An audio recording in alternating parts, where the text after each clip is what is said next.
ఒక గాఢమైన అరణ్యంలో ఒక విచిత్రమైన నది ప్రవహిస్తోంది. ఆ నది నీరు కాదు, బంగారంలాగా మెరుస్తున్న ధార.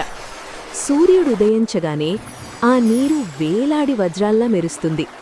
కాని ఆశ్చర్యమేమిటంటే ఆ నది దగ్గరికి వెళ్లినవారు ఎవ్వరూ తిరిగిరాలేదు.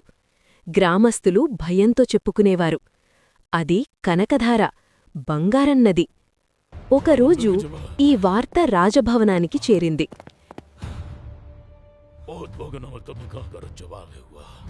Your Majesty, I bring news of a river of gold flowing through the western forests. A river of gold, you say? Tell me more. రాజు కళ్లల్లో ఒక్కసారిగా లోభం మెరుపులాగా మెరిసింది. బంగారం ప్రవహించే నది, అది నా రాజ్యంలో ఉంటే ఆ నది కూడా నాదే కావాలి. అప్పుడే రాజు జీవితంలో అత్యంత పెద్ద తప్పు మొదలైంది. ఎన్నో సంవత్సరాల క్రితం సువర్ణగిరి అనే రాజ్యం ఉండేది. ఆ రాజ్యం చాలా సంపన్నమైనది. పచ్చని పొలాలు, నిండైన గోదాములు, సంతోషంగా జీవించే ప్రజలు. ఆ రాజ్యానికి రాజు పేరు మహేంద్రవర్మ.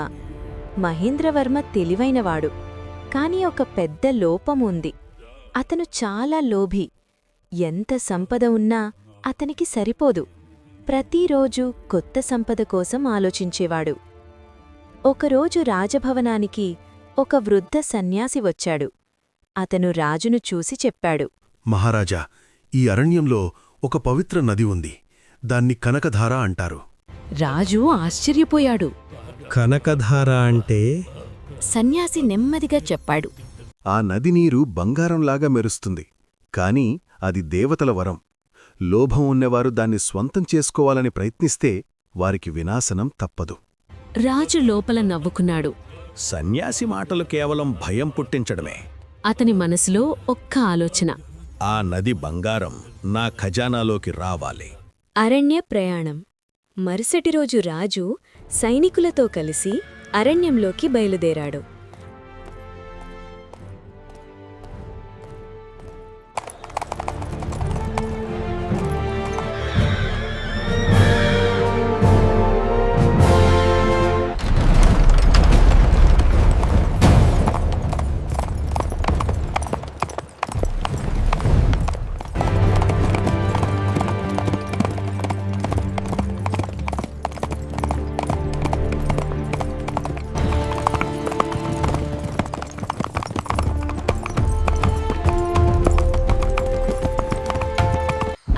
చాలా భయంకరంగా ఉంది.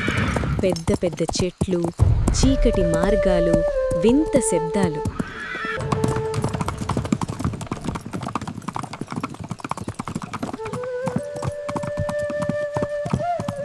కొన్ని గంటల తర్వాత వారొక వెలుగైన ప్రదేశానికి చేరుకున్నారు. అక్కడ ఒక అద్భుతం కనిపించింది.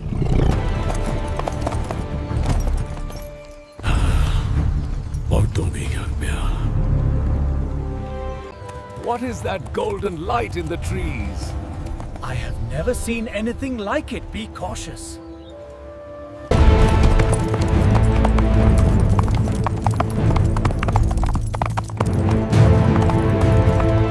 ఒక చిన్న నది సూర్యకాంతిలో బంగారంలాగా మెరుస్తోంది.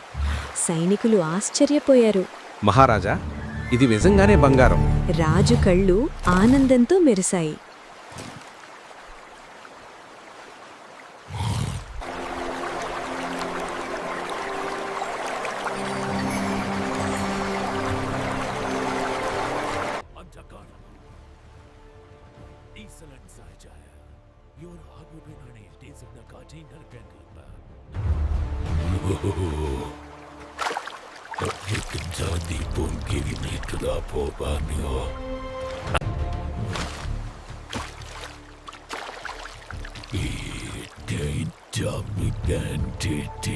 ఇప్పటినుంచి ఈ నది నాదే. లోభం మొదలు. రాజు ఆదేశించాడు, ఈ నదిని అడ్డుకోవాలి. నీరు మొత్తం రాజభవనానికి తీసుకురావాలి.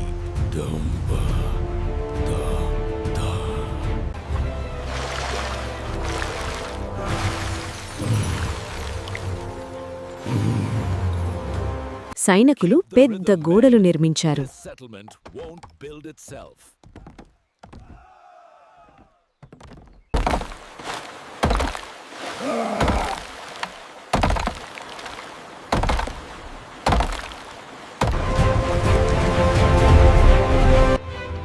Matching head burn. నదీ ప్రవాహాన్ని మరో దారికి మళ్లించారు. burn.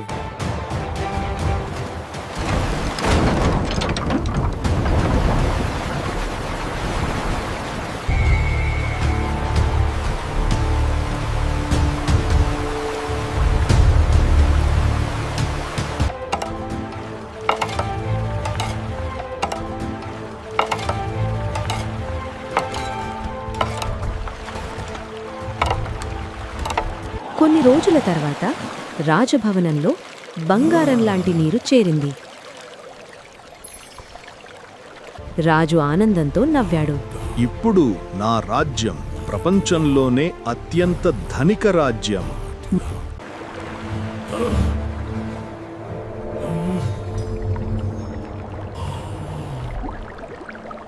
మొదటి శాపం. కాని కొద్ది రోజుల తర్వాత వింతలు మొదలయ్యాయి. పొలాల్లో పంటలు ఎండిపోయాయి. గ్రామాల్లో నీరు తగ్గిపోయింది. చెట్లు క్రమంగా ఎండిపోవడం ప్రారంభమైంది. ప్రజలు భయపడ్డారు. Something sacred may have been disturbed. The changes in nature, they are not normal.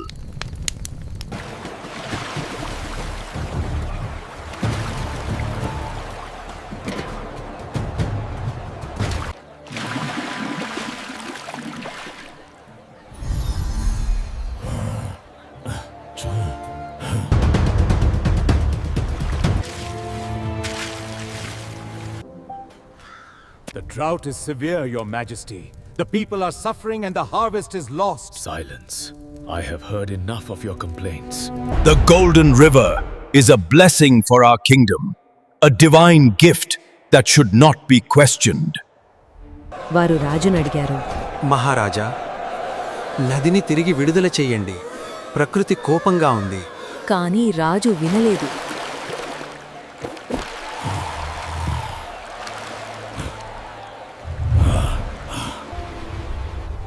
బంగారం వదులుకోవాలా? అది అసాధ్యం. కొన్ని నెలల తర్వాత రాజ్యంలో దుర్భిక్షం వచ్చింది. పొలాలు పాడయ్యాయి. నదులు ఎండిపోయాయి. ప్రజలు ఆకలితో బాధపడుతున్నారు.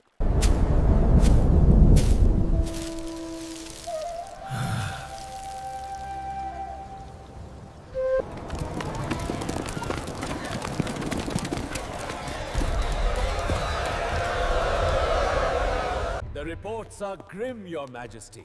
The famine has reached the capital. Your Highness must open the royal granaries or...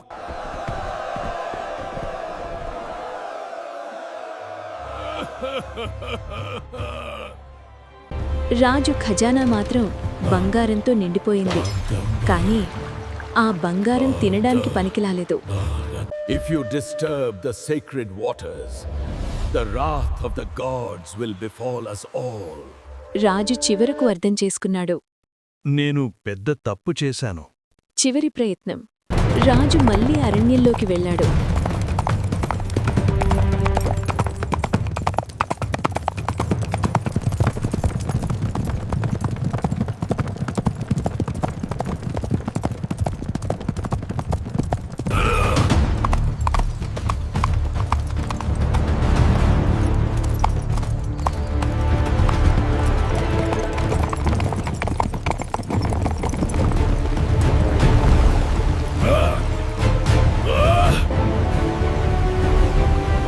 Kanakadhara దగ్గర మోకాళ్లపై కూర్చున్నాడు. దేవతలరా, నన్ను క్షమించండి. నేను లోభంతో తప్పు చేశాను. అప్పుడే ఆ వృద్ధ సన్యాసి మళ్లీ కనిపించాడు. అతను నెమ్మదిగా చెప్పాడు. సంపద అంటే బంగారం కాదు మహారాజా. ప్రజల సంతోషమే నిజమైన సంపద. My greed has brought harm to our kingdom and the sacred river. I humbly ask for your forgiveness. రాజు వెంటనే ఆదేశించాడు. నదిని తిరిగి విడుదల చెయ్యండి.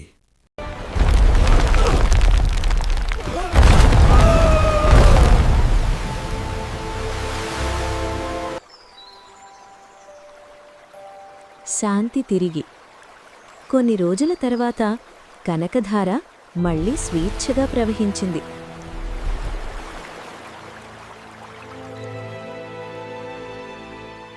పొలాలు మళ్లీ పచ్చగా మారాయి. ప్రజలు ఆనందించారు.